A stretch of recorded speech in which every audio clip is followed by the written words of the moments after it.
6. Europe Matin. La culture ce matin, Nicolas Caro. Le livre que vous nous avez choisi, c'est un roman d'aventures historiques au pluriel.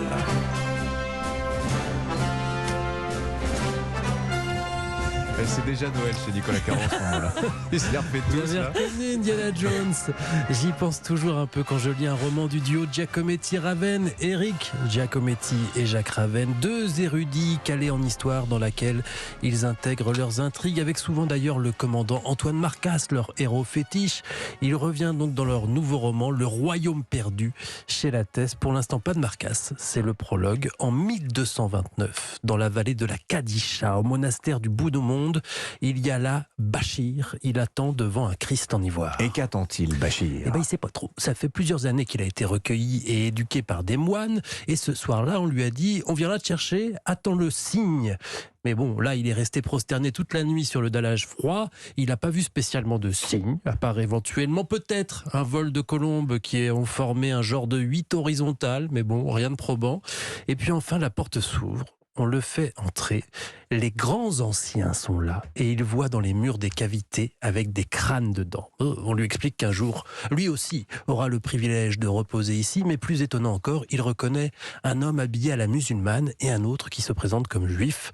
Bachir se demande bien pourquoi les hérétiques sont là, mais on lui explique que ce qui va lui être révélé n'est pas le privilège d'une seule religion, mais surtout, a-t-il vu le signe ? Mais c'est Charles III, cet homme-là, ce Bachir. Les oiseaux peut-être, non ? Le signe, il n'est pas trop sûr, c'est tout ce qu'il a vu, donc il balbutie que oui, et on lui demande de le dessiner dans le sable. Il s'exécute, et alors là, les autres le regardent son signe comme s'ils voyaient le diable en personne. Je vous raconte pas la suite. De toute façon, on bascule de nos jours. En Égypte, on retrouve Marcasse dans une sorte de fête décadente. Tout le monde porte un masque de divinité égyptienne, Anubis, Horus, etc. Encore 15 pages. Et nous revoilà en 1229, mais à Bethléem cette fois, où l'on rencontre et se rencontre un dignitaire musulman et un jeune templier, Hugo de Montfort.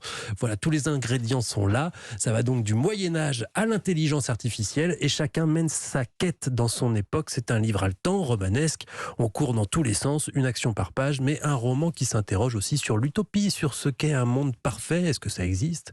Est-ce justement peut-être le royaume perdu qui donne son titre au roman, celui du prêtre Jean? Il faudra lire pour savoir. Le monde perdu, donc signé Jacques Raven, Eric Giacometti, c'est chez XO, non, je crois bien. Lattès. Chez Lattès, pardon, autant pour moi. 7h49.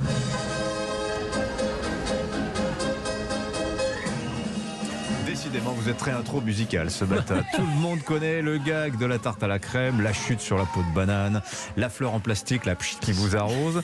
Les clowns, à l'honneur ce matin avec vous Marie Jiquel, un spectacle intitulé 3 clowns, c'est au théâtre de Trévise à Paris, avant quelques dates en région. Oui, et ne vous éloignez pas de la radio, je sais que les clowns en effraient certains, et les clowns eux-mêmes en sont conscients.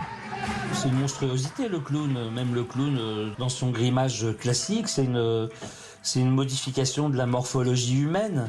Quand dans Google on saisit le mot clown et qu'on va dans Google Images, les premières occurrences ce sont des clowns effrayants. C'est moins les clowns de cirque. On vient d'entendre Lionel Bessimol, l'un des 3 clowns présents sur cette scène transformée en loge de cirque. Je vous rassure, eux sont touchants et sympathiques, et durant une grosse heure, ils rendent hommage au clown classique de Charlie Chaplin à Achille Zavata. Entre 2 jongles, 3 grimaces, la reproduction d'un tour de cirque avec un lion biberonné au whisky. Je vous rassure, c'est un lion en peluche. Et bien sûr, des chutes, un grand classique. Non, Marcel, si tu veux faire le gag de la chute avec la chaise, c'est en 2 temps.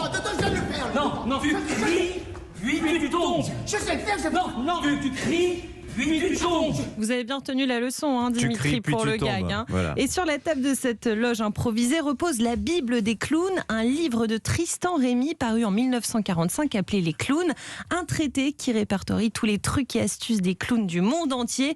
On apprend par exemple que le premier clown apparaît en France en 1785. Ah oui. Voilà, c'est une idée de cadeau pour Noël. Le traité de clownologie, mais oui, vous ne nous en avez jamais parlé, Nicolas Caro. Je vais chercher. À lire Ah voilà, les et à clowns. exécuter, Nicolas. Tristan Rémy. J'ai Stephen King, moi, pour les clowns, mais ils font plus peur, effectivement. Voilà. Et si vous voulez vous inspirer de numéros de cirque pour les fêtes de fin d'année, donc vous allez voir 3 clowns, c'est au théâtre Trévise à Paris jusqu'au 28 décembre, avant effectivement une tournée en région. Merci beaucoup Marie Jiquel, merci à tous les 3.